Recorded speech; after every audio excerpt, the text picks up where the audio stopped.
Okay, this is the Nash Fuel Tri-Fuel system for a generator. I'm going to be trying to put it onto a Generac 5500. I'm going to start with the instructions are terrible. Here's the kit. There's basically pieces and parts of instructions for a natural gas system, a tri-fuel system, and you'll see here, for example, there are two part sheets here. This is for the tri-fuel, and these are for the low pressure, basically the natural gas kit. And I'm not sure what the hell this one. This is a natural gas kit. Bottom line is, the instructions are bad. Okay, when you read them, you have part numbers here. Okay, but when you read your instructions on how to put all this stuff together, it doesn't reference any part numbers. When you come over to this very poor drawing, it describes them, but the names don't equate to part numbers. And on the parts list, if you come back over here, for example, by elimination, actually let me get the right parts list. By elimination, I identified every single other part, and this was the only part that wasn't labeled, and this was the only part that was left. And you know, if you kind of look at it, well, here's the brass adapter, but this doesn't look like this, and it doesn't tell you. It doesn't tell you that this is the Venturi, right? It doesn't say that this is. Here you can see there's a part number, TN20433, carburetor side. And you have to kind of figure out what these different parts are, because the parts aren't labeled. The parts are labeled, but they don't necessarily all correlate onto the chart. And the generic term, like this thing here, is known as the low pressure. I'm not sure exactly what they call this. Is the low pressure kit. This piece right here is the, where you take the propane. It's called a merger or something, Marshall Excellent. The point is, this is what goes in between the propane tank and the inlet of the low pressure kit. This is the demand kit in some terminology, and none of that terminology is consistent in the documents. When you go to discuss this thing here, regulator installation, I'll come down here. If you have a small tri-fuel conversion kit, a small single engine stage regulator is included to bring the tank pressure down. Okay, that's this thing right here. So it doesn't, instead of saying part number, what is this? MEGR 230-90 is designed is a single stage regulator that brings the pressure down. It doesn't give you that, and it doesn't describe that. So you're kind of guessing, okay, that's the single stage regulator. And as you work your way through, eventually you come down here, and it talks about, doesn't highlight it in any way, the demand regulator. Well, this is the demand regulator, okay, but it doesn't make any reference to a part number. And when you look at the parts inventory, it's not labeled as the demand regulator. So the instructions are crap. Now, if you look here, this is how you're supposed to mount it onto your, I don't know if you can see this, how bad this is. These are photographs, but they're black and white. They're almost useless. They are useless. I can't see anything, so I'm going to have to use some common sense and read through it. I'll say that the kit looks like it's got, the right parts and all. The instructions are terrible. He does have contact information on here, so you can contact him. And he does, try and disqualify and say, well, these are kept simple and should be done by a service personnel.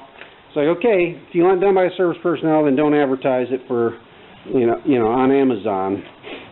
Bottom line is, when I sort of take this drawing right here and start piecing and parting things together, sort of what I did was, the first thing is, I went in and I found this hose. There's two different hoses.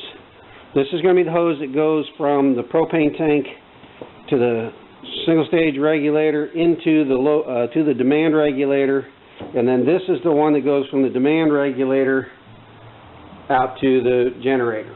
Okay, so let's take a look at some of the things that it had. First of all, there's a brass adapter here that you're going to stick into this hose, and then a threaded NPT National Pipe Thread Standard adapter here and here. So this one here is going to go to the outlet. I'm going to put some tape on it in a minute, but this one's going to go here.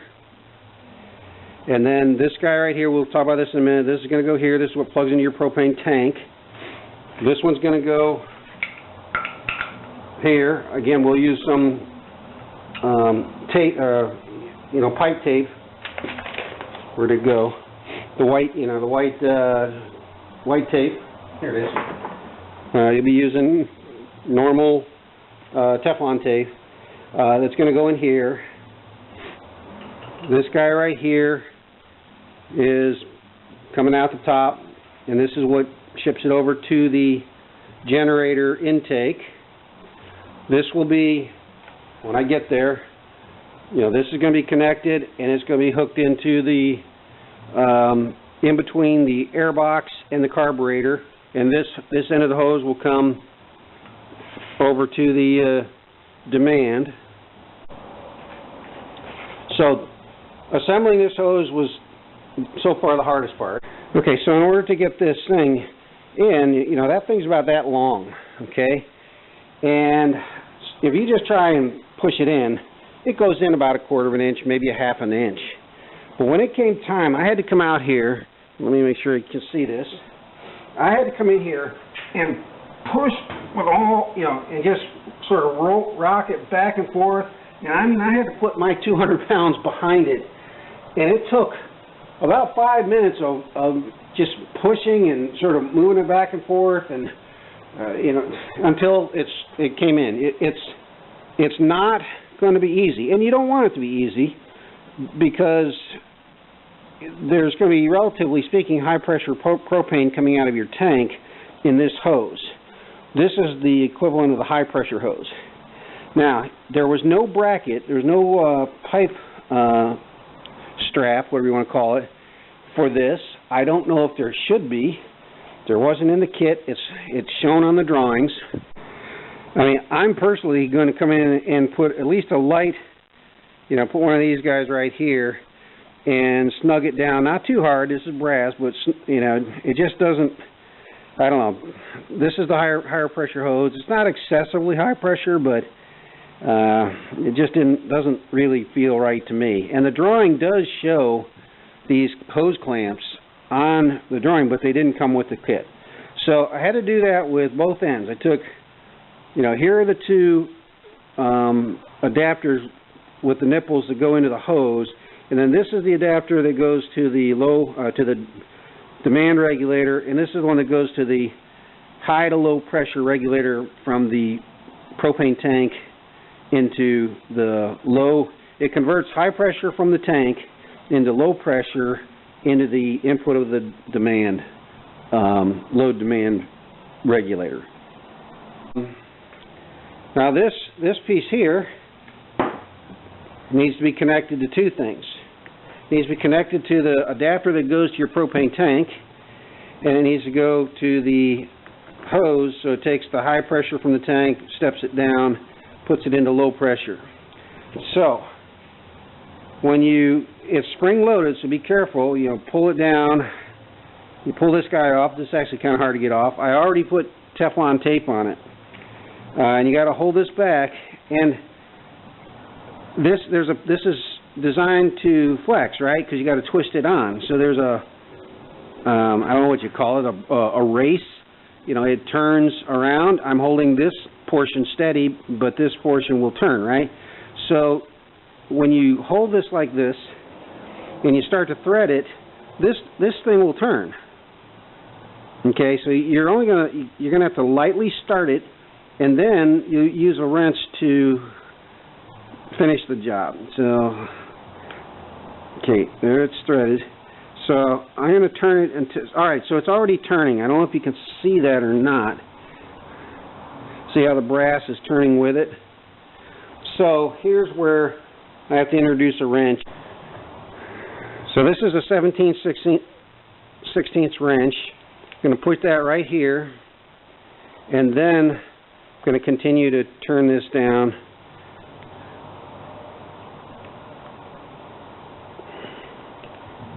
Just get it nice and snug. It doesn't really tell you how tight to get it. Obviously, it's not a torque wrench. So now, this is just like any other propane tank. You can come in here and tighten it down or loosen it up, hook it to your tank. Now that leaves connecting it to this high pressure hose. So I got to put some Teflon tape here and snug this down.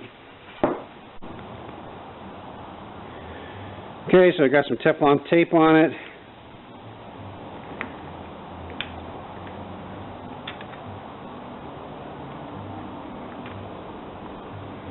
Okay, I'm going to get a wrench and hold this and tighten it down. Alright, so this is a 3/4 inch wrench. Just going to push this in.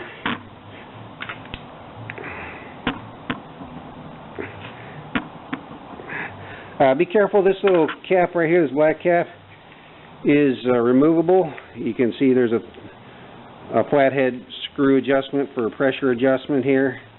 So just don't lose that. It was kind of loose when I came in. So now you can see how this thing is starting to unfold, or how it's starting to work out.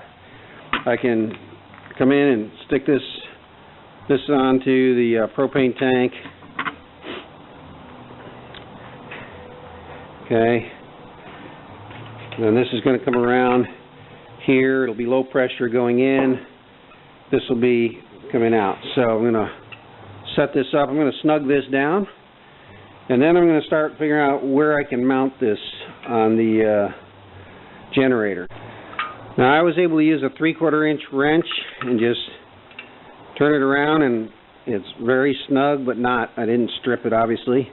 So the intent is the hose will go out the back.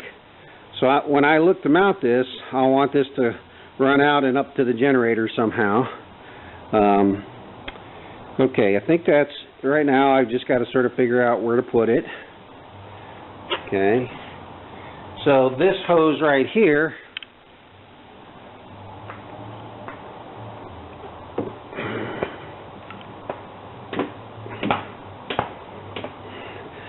this is the short,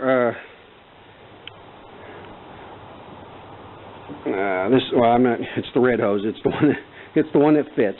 So now I'm going to use the, one of them's 36 inches, one's 30 inches. I think this is the 30-inch hose right here. So now I'm going to tighten this down and secure this. Okay, so here you can see propane, high to low pressure regulator, hose with a clamp, low pressure hose with a clamp to a connection. This will connect here. The low pressure will come out and go into the manifold adapter or the air intake adapter, which I'm going to mount next. So far for the installation of the Venturi, I've needed a drill to widen out the holes. I needed a socket set with the number 10 and I believe it was the number 8. Number 10 and number 8, the instructions, and the Allen wrench. Okay, when I get done, there's 3 parts left over. Well, 2 of these were replaced by the barrel nuts. That's what holds the bracket on. So these are explained. And this last one was from the back side. When you offset the air box, it doesn't reach anymore. So the good news is we got to the end and we had no parts left over, and it's pretty straightforward in terms of the tools that were used. Kind of conceptually, what I was trying to do was get this up out of the way. I don't want it, ideally I don't want it over here where you got the hot exhaust and everything. I don't want the hose to be kinked or anything like that. I've seen them where they mounted them here, where they mounted them here, where they mounted them on the other side entirely and took the hose across.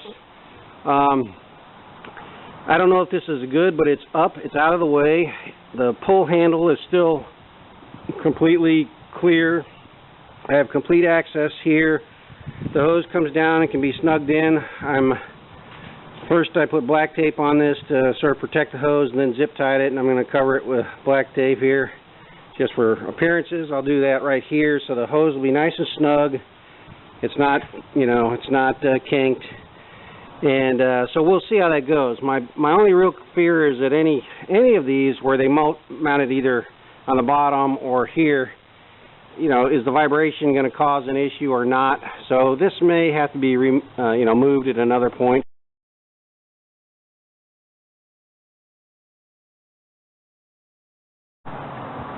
Okay, so a little prime. And the instruction says don't put the choke on. When you use the propane, do not use the choke. Okay, so it's in the full run position. So oil, start, fuel switch is off, or the gasoline is off, and run dry. The choke is in the run position. I've turned on the gas. I've opened the lock, whatever this thing is called, load block, all the way out and put two to three turns in. I primed it. I can hear, the gas.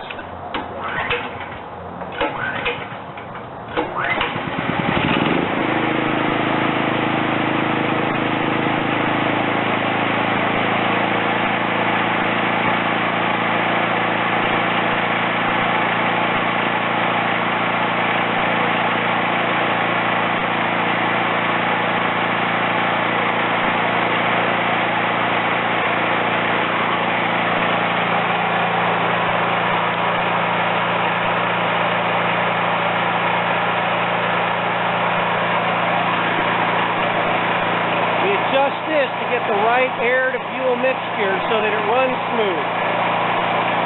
If it's running rough, tighten it down a little bit. And continue to tighten it with a flathead screwdriver. And then use that nut to secure it, otherwise it'll vibrate out.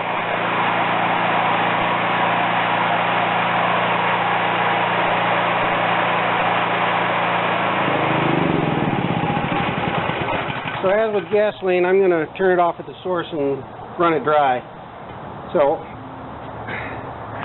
this is the load block. It has a flathead screwdriver right here. Once I got it running, it was running a little rough. And usually that means the air mixture ratio, air to fuel mixture, is wrong.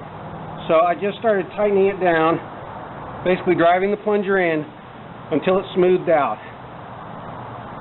Then this brass nut is like it's a bolt to secure this, because this is kind of loose. This brass plunger is kind of loose. So now I'm going to get a wrench here and just snug this down so this holds in position in the right fuel to air mixture ratio. But you can see that I get a little teeny whiff of propane, nothing hazardous or anything like that. But you can see that it started right up, and so the key here is this: if you're like, what the heck's a load block, and you don't unscrew this, by default it's screwed all the way in, basically full close, so there's no gas that's going to come up when you hit the primer on the back. There's no gas that'll come up here and get past this point if you don't do this step right here.